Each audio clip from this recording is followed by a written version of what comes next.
And to your left, someone that is very smart, Gregory DeShields with the Fox School of Business at Temple University in the fine city of brotherly love, Philadelphia, Pennsylvania. Great. Where they have great hotels and great restaurants. Absolutely. I mean, I hear people say Philly's a tough city, and I say, I love to go to Philly. Great hotels, great restaurants. So whatever you're doing to help with that cause, thank you very much. Thank you. Mr. DeShields, you're in the classroom. You see this on a first-hand basis. I mean, the learners of today are much different than the learners probably when the rest of us were in grade school. And they come into the classroom prepared to learn through a digital format in addition to a one-on-one teacher-student format.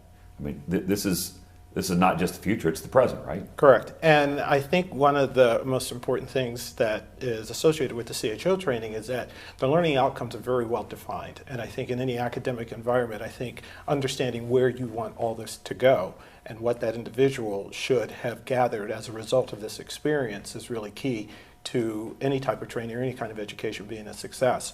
I will say, though, the interesting thing in class today is with the various avenues of information to be presented to an individual, the attention span is much harder to control.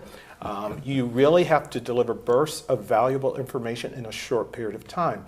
At one time, if you were teaching a class and the content was something that you controlled, there was a one-way discussion. But with technology being in the classroom today, so often I can present an idea and it's going to be verified, evaluated, and reviewed within 3 seconds of me even using that in a discussion.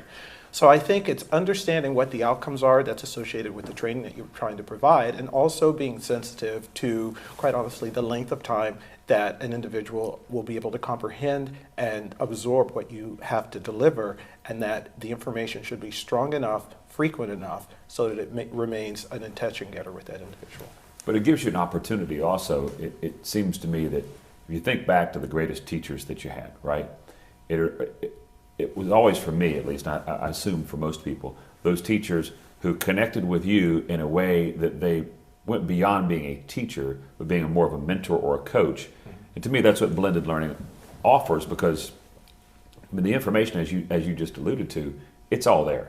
And the digital format can deliver the information, but you as the teacher, you as the trainer, the coach, you're going to bring that information to life in a way that maybe they're not going to get in a digital format. Correct.